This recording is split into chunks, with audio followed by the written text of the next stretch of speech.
Hello guys, അപ്പോൾ നമുക്ക് തുടങ്ങിയാലോ. ഇന്ന് നമ്മൾ ഉണ്ടാക്കാൻ പോകുന്നത് വളരെ ഹെൽത്തി ആയിട്ടുള്ള ഒരു റെസിപ്പിയാണ്. കർക്കിടകമാണ്, ഉലുവ കണ്ടു. അപ്പോൾ നിങ്ങൾക്ക് ഊഹിക്കാമല്ലോ. അതെ, നമ്മളിന്ന് ഉലുവക്കഞ്ഞിയാണ് വെക്കാൻ പോകുന്നത്.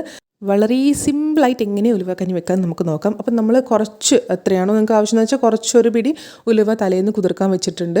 എന്നിട്ട് അതിലേക്ക് കുറച്ച് നല്ല ജീരകം കൂടി ഇട്ട് കൊടുത്തിട്ട് ഒരു 5-6 വിസിൽ വരുന്നത് വരെ നമ്മളൊന്ന് വേവിച്ചെടുക്കുക.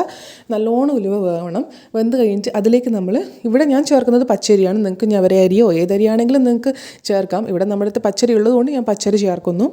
പച്ചരി ചേർത്തിട്ട് അതിനാവശ്യമായിട്ടുള്ള കുറച്ച് വെള്ളം കൂടെ ഒഴിച്ചിട്ട് നമ്മൾ വീണ്ടും ഒരു 2-3 വിസിൽ വരുന്നവരെ, അതായത് അരി ഒന്ന് വെന്ത് കിട്ടാൻ വേണ്ടിയിട്ട്, ചോറായി കിട്ടാൻ വേണ്ടിയിട്ട് നമ്മൾ ഒരു 2-3 വിസിലടിക്കുന്നു. അപ്പോൾ ഈ ഒരു പരുവത്തിലായി കിട്ടും.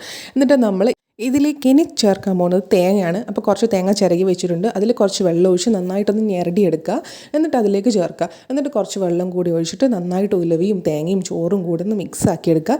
പിന്നെ ഇതിന് മധുരത്തിനായിട്ട് നമ്മൾ ചേർക്കുന്നത് വെല്ലമാണ്. ഞാനിവിടെ 3 ആണി വെല്ലം ചേർക്കുന്നുണ്ട്. അത് മധുരം പോരാനിട്ട് 2 കൂടെ എക്സ്ട്രാ ഇട്ടു. അപ്പോൾ ടോട്ടൽ 5 ആണി വെല്ലമാണ് ചേർത്തിട്ടുള്ളത്. നിങ്ങൾക്ക് നിങ്ങളുടെ മധുരത്തിനനുസരിച്ചിട്ട് ചേർക്കാം. എന്നിട്ട് കുറച്ച് ഉപ്പും കൂടി ഇട്ട് കൊടുത്തിട്ട് നന്നായിട്ടൊന്ന് തിളപ്പിച്ചു കൊടുത്തു. അപ്പം നമ്മളെ കഞ്ഞി, നല്ല ഉലുവ കഞ്ഞി, സൂപ്പർ കഞ്ഞി ഇവിടെ റെഡി ആയിട്ടുണ്ട്. എല്ലാവരും ഒന്ന് ട്രൈ ചെയ്ത് നോക്കണം കേട്ടോ. അപ്പോൾ താങ്ക് യു.